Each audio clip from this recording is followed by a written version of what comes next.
तो आज हमका चैप्टर है 2 कुरिन्थियन अध्याय 4 और वर्ष होंगे 16 से 18। इसलिए हम हियाव नहीं छोड़ते, यद्यपि हमारा बाहरी मनुष्य तत्व नाश भी हो जाता है तो अभी हमारा भीतरी मनुष्य तत्व दिन प्रतिदिन नया होता जाता है, क्योंकि हमारा पल भर का हल्का सा क्लेश हमारे लिए बहुत ही महत्वपूर्ण और अनंत महिमा उत्पन्न कराता जाता है। और हम तो देखी हुई वस्तुओं को नहीं परंतु अनदेखी वस्तुओं को देखते रहते हैं, क्योंकि देखी हुई वस्तुएं थोड़े ही दिन की हैं परंतु अनदेखी वस्तुएं सदा बनी रहती हैं। तो हमारे जीवन पे क्लेश बहुत आते हैं। क्लेश आएगा, कभी परेशानी आए, कहीं बीमार हो गए हैं, कहीं हमारा बिजनेस नहीं चल रहा है, कहीं हमारा यहाँ पर लॉस हो गया। तो परेशानियाँ तो आती रहती है, लेकिन बाइबल बताना चाहती है ये परेशानी परमानेंट नहीं है। ये परेशानी वो है जो आज है कल ख़त्म हो जाएंगी। अगर आप देखो एग्जाम्पल के तौर पर मैं आपको बताऊं, अभी दिन है तो रात आएगा, रात है तो दिन आएगी, दुख है तो सुख आना है, सफरिंग है तो हैप्पीनेस आना है, आज है तो कल अवश्य आएगा, 1 है तो 2 जरूर आना है, संडे है तो मंडे आना, मंडे है तो ट्यूसडे आना है। तो ये जो चीज़ें हैं ये तो हमारे जीवन पे चलती रहनी है। ये परेशानी, ये समस्याएं तो हमारे पास आनी है। तो हम एज ए ह्यूमन अगर हम देखें तो हमारे जीवन पे उतार चढ़ाव तो होता ही रहता है, लेकिन हम इन चीज़ों से बाहर नहीं निकल सकते। ये जो चीज़ें हैं ये तो आनी है नहीं है, लेकिन अगर हमारा जो थॉट है, जो माइंड का, अगर हम अपने माइंड को सेट करें, माइंड को बदले, तो हम इन चीज़ों से बाहर आ सकते हैं। इन चीज़ों से हम परमानेंट के लिए बाहर आ सकते हैं अगर हमारा माइंड सही है। हमको ये सोचना है कि चीज़ें तो आती हैं तो हमको माइंड पर प्रेशर नहीं देना है। ये सिचुएशंस, ये परेशानियाँ तो आएंगी, क्योंकि ये चीज़ें परमानेंट नहीं हैं। परमानेंट कुछ भी नहीं है इस पृथ्वी पर। अगर हम आए हैं तो हमको जाना है। अगर हम इसके आगे थोड़ा चैप्टर देखें, चैप्टर 5 वर्स 1 to 10 पे क्या लिखा, और हम जानते हैं कि हमारा पृथ्वी पर का डेरा घर गिराया जाएगा, तो हमें परमेश्वर की ओर से स्वर्ग पर एक ऐसा भवन मिलेगा जो हाथों से बना हुआ नहीं परंतु प्रभु यीशु ने उसको बनाया होगा, यानी परमेश्वर की पावर से बना होगा। इसमें तो हम कराहते बड़ी लालसा रखते हैं कि अपने स्वर्गीय पिता को पहन लें, कि इसके पहनने से हम अनक्लॉथ ना पाया जाए। लेकिन हम हम जो यहाँ पर जो पहनते हैं तो हम ये ना पाया जाए कि हम अनक्लॉथ हैं, यानी नंगे हैं। और हम इस डेरे में रहते हुए बोझ से दबे कराहते रहते हैं, क्योंकि हम उतारना नहीं वरन और पहनना चाहते हैं, ताकि वह जो मरणहार है जीवन में डूब जाए। और जिसने हमें इसी बात के लिए तैयार किया है वह परमेश्वर है, जिसने हमें बयाने में आत्मा भी दिया है, और हम सदा ढांढस बांधे रहते हैं और यह जानते हैं कि जब तक हम देह में हैं तब तक प्रभु से अलग हैं, क्योंकि हम रूप को देखकर नहीं पर विश्वास से चलते हैं। इसलिए हम ढांढस बांधे रहते हैं और देह से अलग होकर प्रभु के साथ रहना और भी उत्तम समझते हैं। इस कारण हमारे मन की उमंग यह है कि चाहे साथ रहें चाहे अलग रहें, पर हम उसे भाते रहें, क्योंकि अवश्य है कि हम सब का हाल मसीह के न्याय आसन के सामने खुल जाए, कि हर एक व्यक्ति अपने भले बुरे कामों का बदला जो उसने देह के द्वारा किए हों पाए। ऐसा समय हमारे जीवन पे आता है कि जब हम डिसअपॉइंट हो जाएंगे, डिस्करेज हो जाएंगे, हमें लगेगा क्या होगा क्या नहीं होगा। तो हमको कुछ चीज़ें जानने की ज़रूरत है कि ये जो परेशानी आई है, बाइबल कहती है ये परमानेंट नहीं है। हम जहाँ पर रहते हैं, हम जिस पृथ्वी पर रहते हैं, ये यहाँ पर जो भी रूल करता है, जो शैतान, वो डार्क पावर है, वो हमारे खिलाफ परेशानियाँ लाएगा, रूल करेगा। और ये दुनिया भी इस समय करप्ट है। आप स्कूल में भी देखो तो आपके करप्ट टीचर होंगे, आप किसी भी डिपार्टमेंट में जाओ, कहीं पर भी जाओ, कुछ ना कुछ आपको करप्शन ज़रूर मिलना है, क्योंकि ये संसार ही ऐसा बना हुआ है। हम इस परेशानी में ज़रूर आएंगे, क्योंकि जो यहाँ का जो राजा है, जो इस समय यहाँ पर शासन कर रहा है, जो यहाँ का भगवान बना बैठा है, वो शैतान। तो अब हम जहाँ पर रह रहे हैं यहाँ पर शैतान का शासन है। हालांकि हम प्रभु में हैं तो परमेश्वर की स्तुति और उसकी महिमा हम करते हैं, तो उसका हाथ हमारे सर में। तो वो परेशानी जिस तरह से शैतान हमारे जीवन पर लाना चाहता है नहीं ला पाता। और जब हम कहीं से भी निकलते हैं, अपने घर से बाहर निकलते हैं, या स्कूल जा रहे हैं या ऑफिस जा रहे हैं, कहीं भी जा रहे हैं, तो डेफिनेटली हम उन रास्तों से चलते हुए जा रहे हैं जहाँ पर शैतान की हुकूमत है। आजकल हर गली में और मोस्टली घरों पे शैतान की हुकूमत, लोग उनकी पूजा पाठ करते हैं, प्रार्थना करते हैं, और वो भी एक अनसीन है जिसको हम देख नहीं सकते। हम किस रास्ते से, किस रोड से जा रहे हैं, वो कहाँ बैठा है, क्या कर रहा है, किसको तक रहा है, किस पर हमला करना चाहता है, वो हमें नहीं पता और ना ही हम जानते हैं। लेकिन क्योंकि हम प्रभु यीशु में हैं और हम मजबूत हैं परमेश्वर पे, तो उसकी पावर हमारे सामने कुछ नहीं है। हालांकि वो बहुत पावरफुल है, वो ताकतवर है उनके लिए जो ना मसीह में हैं और ना विश्वास करते हैं, ना प्रभु के कहने पे चलते हैं। बाइबल बताती है कि परमेश्वर प्रभु यीशु ने पहले ही जो लड़ाई है उसको जीत लिया है क्रूस पे अपना बलिदान दे करके, और प्रभु यीशु ने इस संसार को भी जीत लिया हुआ है। क्योंकि उन्होंने क्रूस पे अपना बलिदान दिया और संसार को जीत लिया, तो हम इस संसार पे विजयी हैं। तो हमको कुछ भी चिंता करने की ज़रूरत नहीं है कि इस दुनिया में क्या हो रहा है, क्या नहीं हो रहा है। ये चीज़ें होनी हैं, इसे कोई रोक नहीं सकता, क्योंकि यहाँ पे जो रूल करता है, हमें याद रखना चाहिए, वो यहाँ का जो रूलर है वही परेशानी क्रिएट करता है, और उसका काम ही है परेशानी क्रिएट करना। हमारे पास एक ऐसा परमेश्वर है जो हमारे साथ हमेशा रहता है, और हमको कभी भी परेशान या डिस्करेज नहीं होना चाहिए। क्या समस्या आ रही है, क्या नहीं आ रही है, बशर्ते हमको उस परमेश्वर पर विश्वास रखना चाहिए जिसको हम देख नहीं सकते, लेकिन हम जानते हैं कि वो हमारा परमेश्वर है। परमेश्वर ने भी बोला हुआ है बाइबल पे कि तुम किसी भी स्थिति से बाहर आ सकते हो। ये छोटी मोटी स्थिति, परेशानियां तो तुम्हारे जीवन पे आती हैं, और परमेश्वर इतना विश्वासी है कि वो तुमको किसी भी ऐसी परेशानी पे या समस्या पे अकेला नहीं छोड़ता या नहीं जाने देता जिस परेशानी समस्या से तुम बाहर ना आ सको। तुम्हें टेम्पटेशन होगा, तुम्हें परेशानी आएंगी, लेकिन वो तुमको उन चीज़ों से बाहर निकालेगा और तुमको सामर्थ्य देगा उन चीज़ों से बाहर आने के लिए। कुछ भी ऐसा नहीं है जो हमको परमेश्वर, उस चीज़ से हमको परमेश्वर बाहर ना निकाल सके।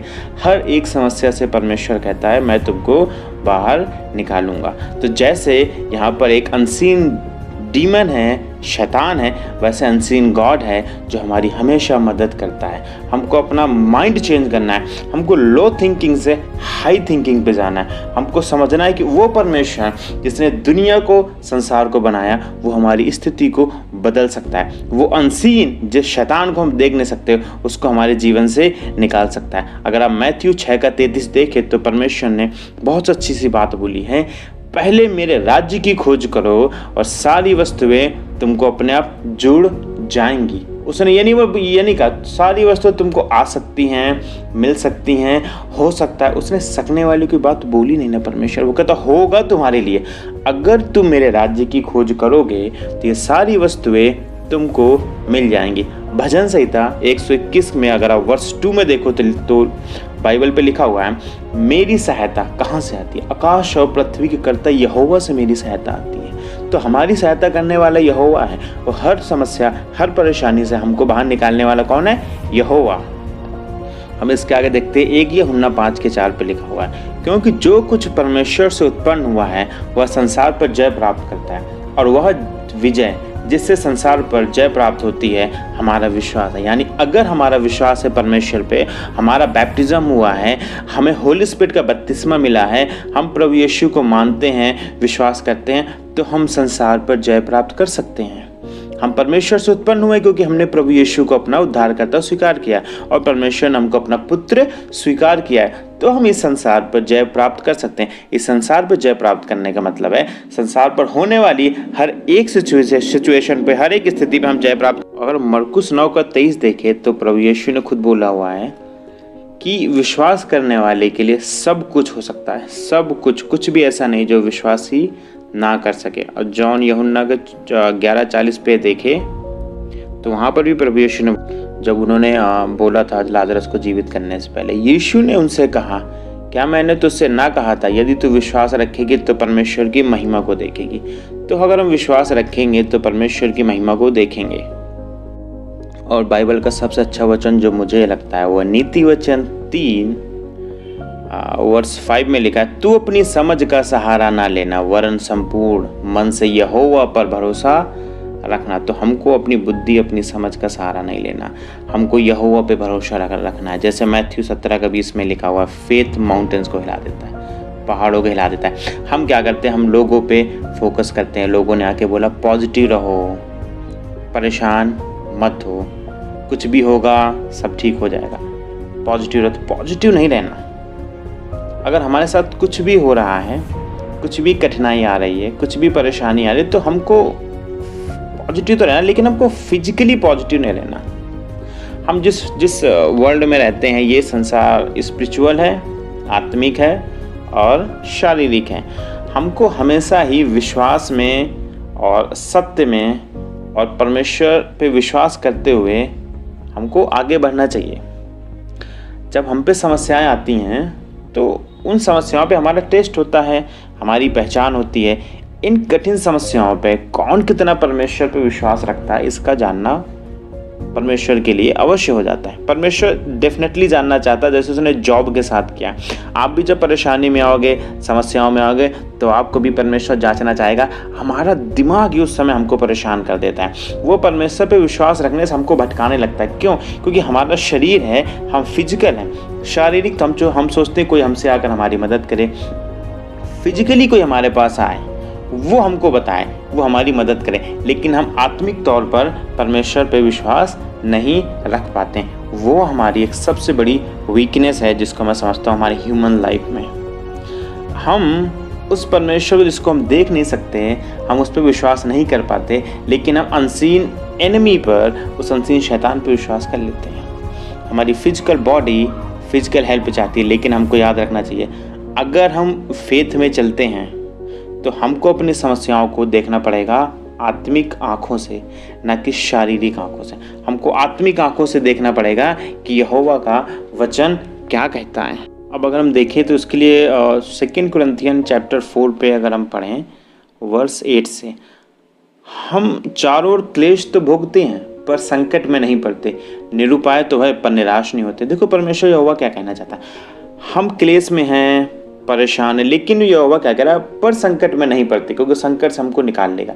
समस्या ऐसी आएंगी जिनका कोई उपाय नहीं होगा, जिनका कोई पता ही नहीं चलेगा क्या मेडिसिन खानी है, क्या दवा करनी है, इस बीमारी का इलाज नहीं, मेरा बिजनेस डूब गया, उसको कैसे उठाऊं, कोई मेरी मदद के लिए नहीं आ रहा, कौन मेरे बिजनेस पे पैसा लगाएगा, कौन है जो मुझे अच्छी नौकरी देगा कि मैं कर्ज खत्म कर सकूं। बहुत सी ऐसी समस्याएं हैं, आप सब जानते हो हमारे पास किस प्रकार की समस्याएं। लेकिन परमेश्वर क्या कहता है, पर निराश नहीं होते, सताए तो जाते हैं पर त्यागे नहीं जाते, गिराए तो जाते हैं पर नाश नहीं होते। सताए जाओगे लेकिन त्यागे नहीं जाओगे, ऊपर से गिराया जाएगा, यानी तुमको बिजनेस में गिराया जाएगा, परेशान किया जाएगा, और बहुत सी ऐसी समस्याएं, क्लेश आएगा तुम्हारे जीवन पे, लेकिन कोई तुमको नाश नहीं कर पाएगा।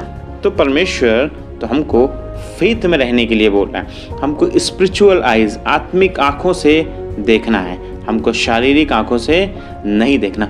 आप अपने जीवन को देखो, अगर हम जिस समय हम मरेंगे तो हम कहाँ जाएंगे? अगर हम परमेश्वर के साथ चलते तो हम डेफिनेटली हम स्वर्ग में जाएंगे। और स्वर्ग में हम क्या कहलाएंगे? हम स्वर्ग में प्रभु यीशु मसीह के भाई और बहन कहलाएंगे, यानी कि कहीं ना कहीं हम प्रभु यीशु की तरह वहाँ पर रहेंगे। यानी अगर आप देखो तो एक गॉड की तरह वहाँ पर रहेंगे, ना पेन होगा, ना परेशानी होगी, ना हमको दवा खानी पड़ेगी, और ना लड़ाई झगड़ा होगा, कुछ नहीं होगा। तो हम वहाँ पर परमेश्वर के पुत्र की तरह रहेंगे। तो आप अंदाज लगाओ कितनी खुशी नहीं होगी स्वर्ग में, कितनी खुशी नहीं होगी। अगर आप बहुत दिन से खुश हो, मगर आप साल भर से 2 साल से खुश हो, तो आपके पास परेशानी एक दिन जरूर आनी है, ये तो कन्फर्म है, क्योंकि आप जहाँ रहते हो यहाँ पर परेशानी आनी। लेकिन जब स्वर्ग में जाओगे तो वहाँ आपको परेशानी नहीं आएगी। अगर परमेश्वर तुम्हारी जिंदगी पे पहला, यानी सबसे पहला महत्व तुम परमेश्वर को देते हो, तो दुनिया की सारी खुशी परमेश्वर कहता है मैं तुमको दूंगा। उसके लिए हम पढ़ेंगे रोमियो 15:13। सो बाइबल में लिखा है, सो परमेश्वर जो आशा का दाता है तुम्हें विश्वास करने में सब प्रकार के आनंद और शांति से परिपूर्ण करे, कि पवित्र आत्मा की सामर्थ्य से तुम्हारी आशा बढ़ती जाए। देखो तो परमेश्वर हर जगह शांति से, विश्वास करोगे शांति से, आनंद के साथ तुमको हर चीज देना चाहता है। वो हर चीज, पवित्र आत्मा तुम्हारे साथ है, तुम्हारी उम्मीदें भी बढ़ती रहेंगी, तुम नई नई सोच लाओगे, कुछ अच्छा सोचोगे, तो पवित्र आत्मा उन चीजों पे तुम्हारी मदद करेगी और तुमको आगे बढ़ाता रहेगा। परमेश्वर ने हमेशा एक बात बोली बाइबल पे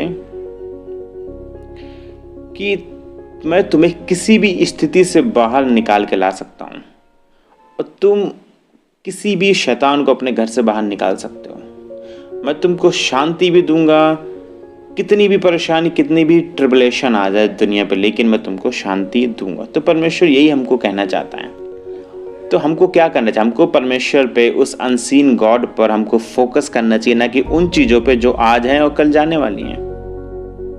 जो भी चीज़ें हम करें, हमको सब कुछ पवित्र आत्मा में करना चाहिए और आत्मिक बन करके हमको सारी चीज़ें करनी चाहिए, और परमेश्वर हमारे जीवन पे सर्वप्रथम होना चाहिए। अगर आप जॉब की लाइफ को देखो, और उस समय जब जॉब परेशान था, क्लेश आया था जॉब के ऊपर, उनके बच्चे ख़त्म हो गए थे, जो भी उनके पास धन दौलत थी सब कुछ चला गया, जॉब के बीमारी भी आ गई, जॉब को परेशानी आ गई। तो उनकी वाइफ ने उनसे एक बात बोली थी कि परमेश्वर को श्राप दे और मर जा, परमेश्वर को श्राप दे और मर जा।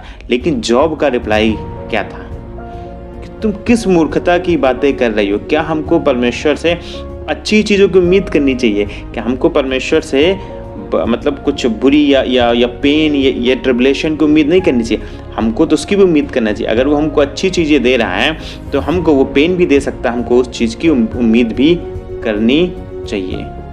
तो जॉब ने जो बोला उस पर जॉब ने पाप नहीं किया, उसने बहुत अच्छा जवाब दिया अपनी वाइफ को। यानी हमारे जीवन पर जब परेशानी आती है, ट्रिबुलेशन आता है, परसिक्यूशन आता है, हमारी चीज़ें बिगड़ रही हैं, हमारी चीज़ें सही नहीं बन रही, तो हमको परमेश्वर पे फुल कॉन्फिडेंस से, आत्मिक आंखों से विश्वास रखना है। मैं आपको एक करेजियस मतलब एक चीज़ बताऊं जो आपको बहुत ज़्यादा मोटिवेट करेगी, जो अभी रिसेंटली मुझको होली स्पिरिट ने रिवील किया था। उसने बोला कि हम जगत में लोग छोटी छोटी बातों के लिए परेशान रहते हैं, प्रार्थना करते हैं, परेशान होते हैं, कहते हैं पता नहीं मिला नहीं मिला। क्यों परेशान होते हैं? परमेश्वर ने तुमको सबसे कीमती चीज जो परमेश्वर के पास थी उसने तुमको दे दिया। उसके पास सबसे कीमती, इस अर्थ से, इस पृथ्वी के नीचे, आकाश और आकाश के ऊपर जो सबसे कीमती था वो था उसका पुत्र प्रभु यीशु। उसने अपने पुत्र को, तुमसे इतना प्यार किया कि उसने अपने पुत्र को तुम्हारे लिए बलि चढ़ा दिया, जो बहुत बड़ी बात है। अब दुनिया में जो कुछ हम मांगते हैं वो कुछ नहीं है, वो बहुत छोटा है, वो उस कीमत के आगे जो परमेश्वर ने तुमको दे दी है वो बहुत छोटा है। अब तुम जो कुछ भी परमेश्वर से मांगते हो वो कुछ नहीं है, वो बहुत छोटा, तो क्या परमेश्वर तुमको नहीं देगा? जो उसने सबसे कीमती चीज तुमको दे दी, तो आज दुनिया में जो चीजें मांगते हो वो बहुत छोटी हैं। जीसस के आगे वो कुछ नहीं है, उस बलिदान के आगे वो कुछ नहीं है, उस प्यार के आगे वो कुछ नहीं। तो क्या परमेश्वर हमको नहीं देगा? हमको देगा, अगर हम विश्वास रखेंगे। परमेश्वर ने हमसे प्यार किया, अपने पुत्र को बलि चढ़ाया और हमको आज़ाद कराया। आज हमको परमेश्वर से प्यार करना है, विश्वास रखना है, उसकी कई हुई बातों पे चलना है, तो दुनिया की सारी चीज़ें वो हमको देगा। हमको किसी चीज़ से वो अनदेखा या बाहर नहीं रखेगा। तो हमको जॉब की इस बात को याद रखना चाहिए। उसको इतना ट्रिबुलेशन था, परेशानी थी, फिर भी उसने क्या बोला? नहीं, मैं परमेश्वर के साथ हूँ। परमेश्वर ने अगर दिया है तो उसने लिया है। अगर वो सुख देता है तो दुख देने का भी वो अधिकारी है, उसको अधिकार है। और जॉब को परमेश्वर ने क्या किया? अगर आप बाइबल पढ़ोगे तो उसने उसको 2 गुना वापस किया था, 2 गुना वापस किया था जॉब को उसने। प्रोवर्ब 3:5 जो है, 5 और 6 बहुत ही पावरफुल है जो परमेश्वर ने बोला हुआ। आप इन वचन पे मनन करो और इन पे विश्वास रखो। परमेश्वर तुम्हारे जीवन को बदलने वाला है और वो बदलेगा। आत्मिक आंखों से देखो, शारीरिक आंखों से मत देखो इस संसार को। क्या परेशानी, आज क्या खाएंगे क्या नहीं खाएंगे, शाम को खाने के लिए है कि नहीं ना, बच्चों की फीस कैसे देंगे, इन परेशानियों के लिए मत देखो। ये परेशानी तुम्हारे जीवन पे आती रहेंगी और तुमको परमेश्वर से दूर करती रहेंगी। अगर तुमने समय बनाया सुबह मॉर्निंग की 6 to 8 मुझे प्रार्थना करनी है या 6 से 7 मुझे प्रार्थना करनी है, लेकिन कोई परेशानी आ जाएगी और तुम उस पर सोचते रहोगे, सोचते सोचते तुम्हारा दिमाग काम करना बंद कर देगा और तुमको परेशानी पे डाल देगा। जब तुम परेशानी में आ जाओगे तुम्हें रास्ता नहीं मिलेगा और वो समय जो तुम्हें परमेश्वर का साथ देना चाहिए था वो समय तुम नहीं दे पाओगे। तो हमेशा परेशानियों से दूर हो। जब भी परेशानी है तो बोलो मेरा समय हो रहा प्रार्थना करने का, 6 to 7 मॉर्निंग पे मुझे प्रार्थना करनी है। अभी परमेश्वर मेरी प्रार्थना का जवाब देगा, उन परेशानियों को हल कर देगा। वो अनसीन गॉड है लेकिन वो सुनता सब है। तुमको दिखाई नहीं देता लेकिन तुम्हारे साथ रहता है। तुमको समझ में नहीं आता लेकिन तुम्हारी सारी बातें सुनता है। और तुमको बातें बताता है, तो वो परमेश्वर तुम्हारे साथ रहता है 24 घंटे। वो तुम्हारा जीवन बदलने आया है, वो तुमको बहुआयत का जीवन देने आया है। पवित्र आत्मा तुम्हारे साथ है, तुमको पवित्र बना करके स्वर्ग पहुंचाने के लिए आया हुआ है। तो प्रभु यीशु मसीह के नाम से आप सब लोग विश्वास रखो परमेश्वर पे, आत्मिक विश्वास रखो, शारीरिक नहीं। शरीर क्या बोल रहा है मत सुनो, आत्मा क्या कह रही है और बाइबल के वचन क्या कह रहे हैं। वचन पे मनन करो, परमेश्वर पे विश्वास रखो, हर समस्या से बाहर निकलोगे। और कभी ये मत समझना कि तुम परेशानी में नहीं पड़ोगे। हम परेशानी में, हम या तुम, हम सब परेशानी में आएंगे, लेकिन परमेश्वर का वचन कहता है मैं तुमको इन परेशानियों से बाहर निकालूंगा। अगर आज तुम्हें खाने के लिए नहीं ना, तुम्हारे पति को नौकरी नहीं है, तुम्हारे घर में लड़ाई होती है, तुम्हारे बच्चे तुम्हारे साथ नहीं है, तो परमेश्वर कहता है मैं सबको साथ करूंगा, मैं सबको ठीक करूंगा, मैं सारी बीमारियों को निकालूंगा, मैं डीमंस को निकालूंगा तुम्हारे घर से बाहर। मुझ पे विश्वास रखो। उसने अपने पुत्र को दे दिया है, तो बीमारी को निकालना कोई बड़ी बात नहीं है। उसने अपने पुत्र को तुम्हारे लिए बलि चढ़ा दिया, तो शैतान को तुम्हारे घर से निकालना बड़ी बात नहीं है। उसने अपने पुत्र को तुम्हारे लिए बलि चढ़ा दिया, तुमको नौकरी देना कोई बड़ी बात नहीं है। उसने अपने पुत्र को बलि चढ़ा दिया, तुमको 2 वक्त का खाना देना कोई बड़ी बात नहीं है परमेश्वर के लिए।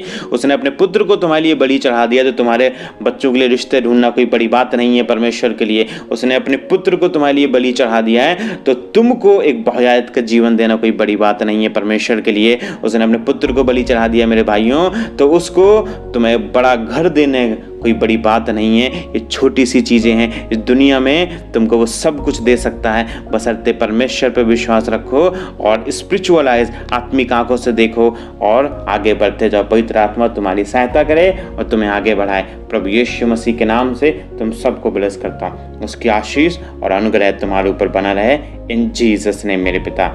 आपका अनुग्रह इनके ऊपर बना रहे और ये आशीष में बढ़ते जाए मेरे पिता। ये वचन इनको आत्मिक स्ट्रॉन्ग करे मेरे पिता, शारीरिक कमजोर करे, आत्मिक स्ट्रॉन्ग करे, और ये आप पे विश्वास करे और शैतान की हर एक युक्तियों को नाश करें इन जीसस ने मेरे पिता। जो भी शैतान परेशानी दिक्कत लेके आएगा मेरे पिता, जैसे ही ये इन वचनों पे मनन करेंगे और आत्मिक आंखों से देखेंगे मेरे पिता, वो परेशानी इनके जीवन से बाहर निकल जाएंगे और शैतान खुद परेशान होकर के इनके जीवन से बाहर निकलेगा इन जीसस नेम। क्योंकि वो फिर इनके जीवन पे कोई भी परेशानी ला करके कोई बेनिफिट नहीं उठा पाएगा। मेरे भाइयों, ये बात सच है, कोई भी परेशानी शैतान तुम्हारे जीवन पे लाएगा, अगर तुम आत्मिक तौर पे सोचोगे, परमेश्वर पे विश्वास रखोगे, तो शैतान अपने सर को पकड़ करके तुम्हारे जीवन से बाहर निकल जाएगा कि मेरा परेशानी लाने का फायदा ही क्या है, इसको तो कुछ फर्क ही नहीं पड़ रहा। ये तो आज भी परमेश्वर पे विश्वास रखे, वो केवल परमेश्वर की चीज़ों को बर्बाद कर रहा है, उसकी बनाई हुई प्रकृति को बर्बाद कर रहा है, तुमको परमेश्वर से दूर कर रहा है। उसका यही इरादा है। अगर तुम इस इरादे को कामयाब नहीं उसके होने दोगे, तुम परमेश्वर के साथ लगे रहोगे, निरंतर समय पे प्रार्थना करोगे, वैसे ही जैसे करते थे, कितनी भी परेशानी कुछ आ जाए, दिमाग को कूल रखोगे और परमेश्वर के वचन पे स्थिर रहोगे, खड़े रहोगे, तो शैतान अपने सर में हाथ रख करके, जैसे आज हम तुम अपने सर में हाथ रख के परेशानियों के लिए रोते हैं, वो अपने सर में हाथ रख के बोलेगा मैं तो जा रहा हूँ, मेरे बस का कुछ नहीं, मैं इनका कुछ नहीं कर सकता। तो प्रभु यीशु मसीह के नाम से आप ये करोगे, मुझे विश्वास है, और सबसे ज़्यादा विश्वास आपके ऊपर है प्रभु यीशु मसीह को। वो आपसे बहुत प्यार करता है और पिता परमेश्वर आपसे बहुत प्यार करते हैं। प्रभु यीशु मसीह के नाम से आप सब मजबूत रहें, स्ट्रांग रहें। पवित्र आत्मा की सहभागिता, प्रभु यीशु का अनुग्रह और पिता परमेश्वर का प्यार हमेशा आपके साथ बना रहे इन जीसस ने। आमीन। जय मसीह की।